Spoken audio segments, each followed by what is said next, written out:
Dans cette vidéo, nous allons découvrir les commandes hachure, gradient, contour et une quatrième commande que je vous laisse découvrir en fin de vidéo. Ce qu'il faut noter avant toute chose, c'est que pour créer des hachures ou des gradients dans AutoCAD, il faut que la zone à hachurer ou à remplir soit totalement fermée. Dans le cas contraire, les hachures ou les gradients ne pourront tout simplement pas être générés. Passons à la première commande qui est la commande hachure.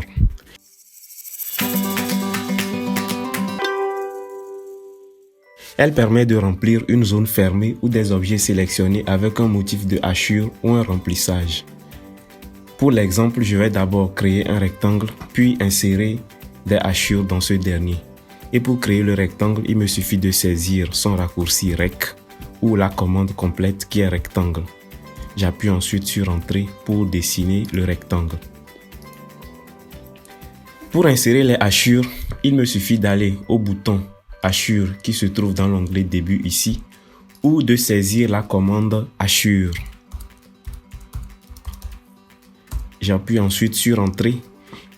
Il m'est ensuite demandé de choisir un point interne et le point interne à choisir doit se trouver à l'intérieur de la zone à hachurer.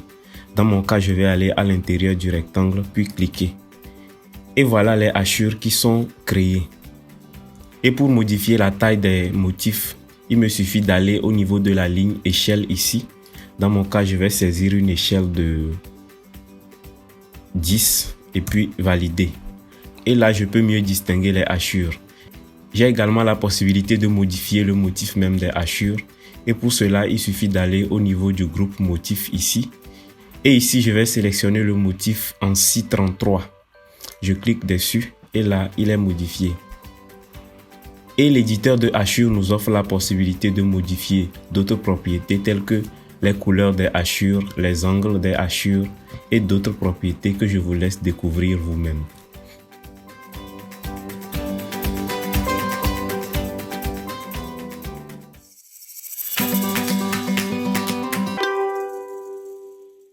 Deuxième commande, c'est la commande gradient.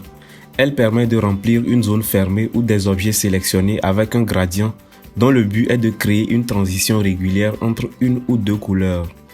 Dans le cas présent, je vais dessiner une zone close, mais cette fois avec des lignes. Pour cela, il me suffit d'aller au niveau du bouton ligne ici ou de saisir le raccourci de la commande ligne qui est L. Je peux saisir la commande complète ligne ou le raccourci L. Pour ma part, je saisis L et j'appuie sur Entrée.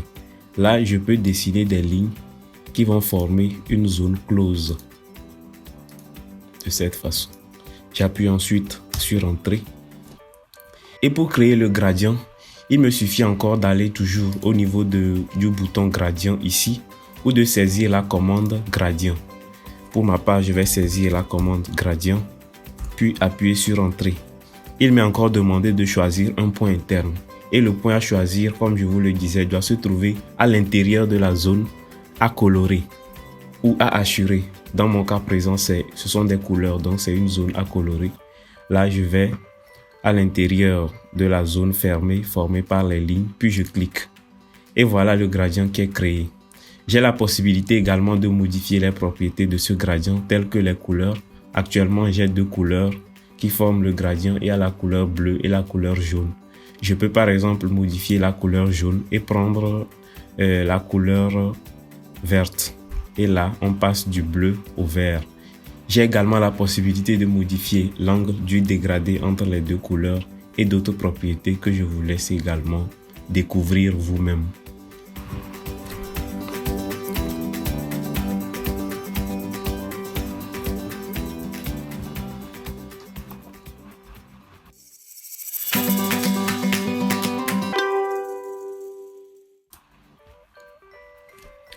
Troisième commande, commande contour. Elle permet de créer une région ou une polyligne à partir d'une zone close.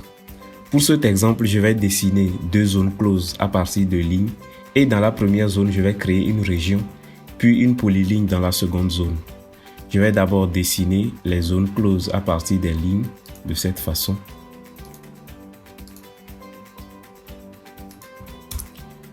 Je dessine ensuite une deuxième ligne brisée qui va former une zone close avec la première ligne brisée.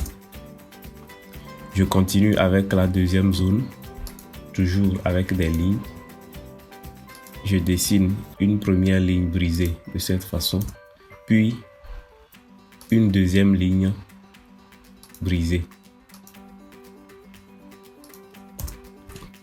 Avant de continuer, ce que j'aimerais vous montrer, c'est que lorsqu'on approche le réticule, c'est-à-dire le curseur des lignes ici, on voit que les lignes sont bien distinctes. Là, lorsque je clique sur une ligne, elle est mise en surbrillance seule.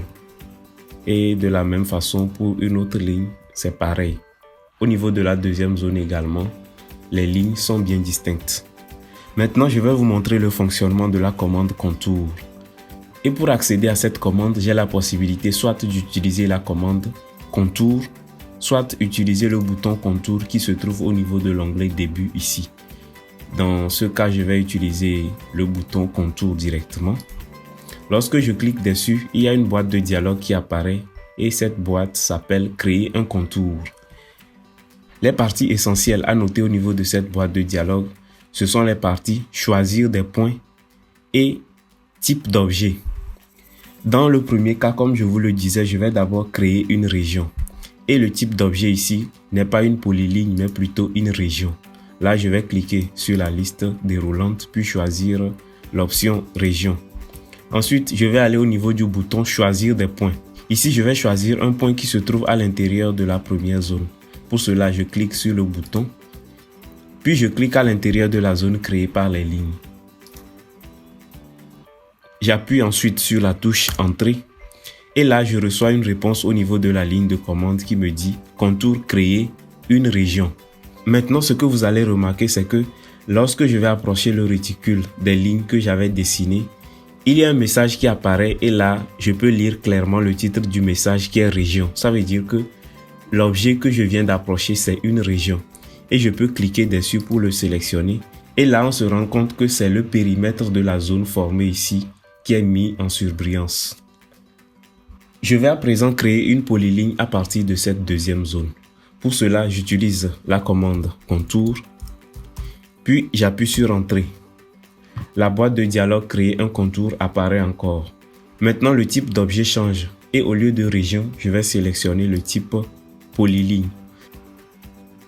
Maintenant, je vais cliquer sur le bouton choisir des points pour sélectionner un point qui va se trouver à l'intérieur de la seconde zone. Je clique à l'intérieur, puis j'appuie sur la touche Entrée.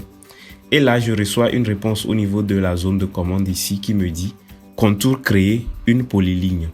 Maintenant, lorsque je vais approcher le réticule des lignes que j'avais dessinées, je reçois un message et cette fois le titre de ce message c'est polyligne. Ça veut dire que le contour qui a été formé, c'est une polyligne. Je peux le sélectionner comme précédemment et là, on se rend compte que c'est le périmètre de la zone qui est effectivement sélectionné. Vous allez à présent me demander quelle est la différence entre la région et la polyligne que je viens de créer, puisque les deux constituent des zones closes et qu'avec ces deux, on peut créer des hachures.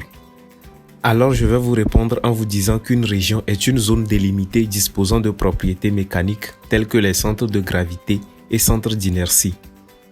Et c'est là que nous allons découvrir une dernière commande dénommée prop mecha. Comme son nom l'indique, c'est une commande qui permet de calculer les propriétés mécaniques des objets. Et les objets ici qui sont des objets 2D doivent être nécessairement des régions. Je vais alors appeler cette commande en la saisissant. Et elle s'écrit prop mecha. J'appuie ensuite sur la touche Entrée. Au niveau de la zone de commande ici, il m'est demandé de sélectionner des objets. Je vais aller au niveau de la région que j'avais créée premièrement, puis cliquer dessus. Ensuite, je peux appuyer sur la touche Entrée pour valider. Et là, je peux retrouver les propriétés de la région que je viens de créer, telles que l'air, le périmètre, le centre de gravité, les moments d'inertie, les produits d'inertie, les moments principaux et direction principale. Vous pouvez donc utiliser cette commande pour retrouver les propriétés mécaniques de certains objets que vous étudiez. Et au niveau de la ligne de commande ici, vous allez voir qu'il y a un message qui est renvoyé par AutoCAD qui nous demande écrire analyse dans un fichier. Là, j'ai la possibilité de dire oui ou non pour enregistrer ces informations dans un fichier. Là, je vais vous montrer un exemple. Je vais cliquer sur oui pour enregistrer le fichier. Ensuite, Je peux sélectionner un emplacement pour ce fichier. Je vais aller au niveau du bureau. Puis nommer ce fichier prop.mk. Je vais ensuite enregistrer le fichier. Je vais ensuite aller retrouver le fichier que je viens de créer sur le bureau. Et il est là. Puis je vais l'ouvrir avec l'application Bloc-Notes. Et là, j'ai les propriétés mécaniques de la région que j'avais créée et qui sont sauvegardées dans ce fichier. Je retourne ensuite au niveau du dessin. Cette fois, je vais essayer de retrouver les propriétés mécaniques de la polyligne que j'ai créée en seconde position ici.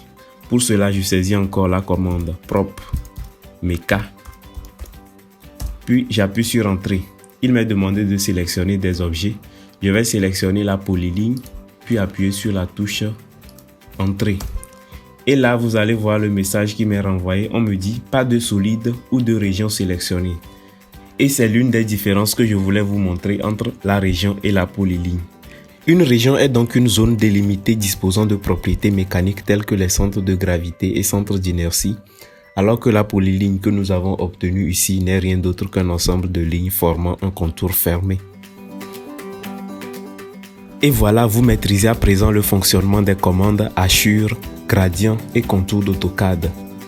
Vous pouvez également calculer les propriétés mécaniques de région 2D et d'objets 3D que vous étudiez avec la commande prop.mk.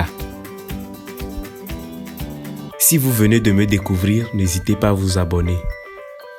Et surtout, n'oubliez pas, gardez votre singularité et restez créatif.